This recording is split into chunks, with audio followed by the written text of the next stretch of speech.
listen to some Ron Reagan, because he did provide some interesting entertainment at the convention. Let's take a listen to how he started. Let me assure you, I am not here to make a political speech, and the topic at hand should not, must not, have anything to do with partisanship.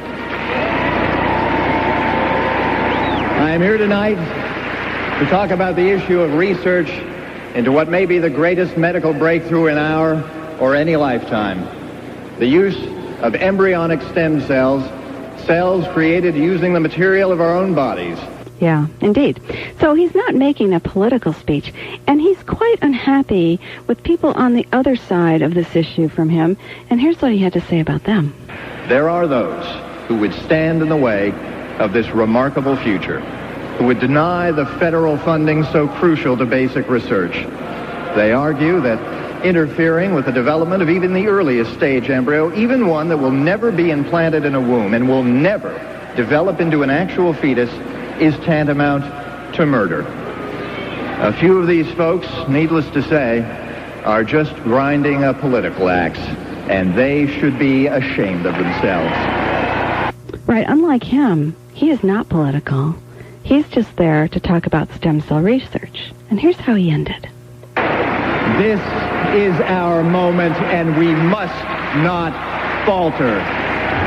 Whatever else you do, come November 2nd, I urge you, please, cast a vote for embryonic stem cell research.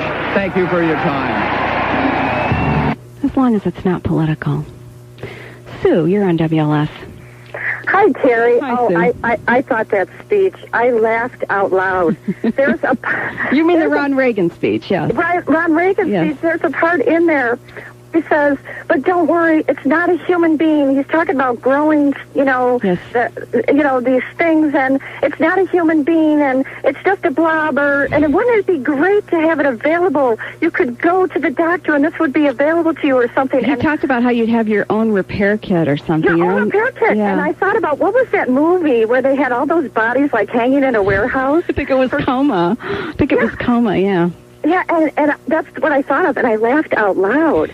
And it was so funny. I mean, he's the one to be ashamed of himself. I thought, all I could think of was, oh, my gosh, President Reagan would be so ashamed. I know. If you didn't have a political axe to grind and you wanted to work on this issue and you really wanted to get somewhere rather than get attention for yourself, wouldn't you try to work on this behind the scenes? And, in fact, a Reagan, wouldn't you try to work within the Republican Party to persuade the president and his advisors to move in your direction? I think he's the one, when he says someone has a political axe to grind, I think he's the one with the political axe to grind. Well, Terry, also, when at the funeral, when they gave speeches, I mean, they all gave a nice enough speech. Right. But I had my kids watch, and I was, at one point I said, I think he just took a swipe at President Bush. I didn't even know, exactly whether it was liberal and I'm thinking, isn't that awful? Wouldn't his father be disappointed? Yeah, well, he's been a liberal for many years. He voted for Ralph Nader in the last election. He's a big lib, so we weren't surprised. But I just think it's incredibly disingenuous for him to claim he's not grinding a political axe. And I agree with you. I think he should be ashamed of himself. But it was funny. And then he tried to explain it for like 15, 20 minutes, and they showed people on the floor. They were like rolling their eyes and looking around, and oh my gosh! It was something else. I thought they didn't go over his speech enough. They didn't. And you know what? The daughter too. What I wanted to point out too. Did you hear the thing about my dad used to come to the soccer games with an orange hunting hat on? Yes.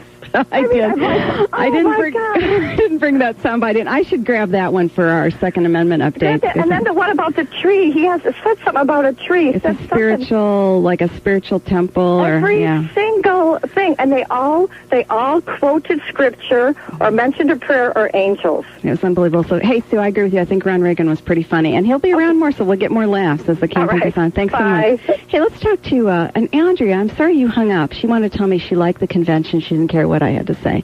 Call back, Andrea. I wanted to get your take. But first, I want to talk to Tom.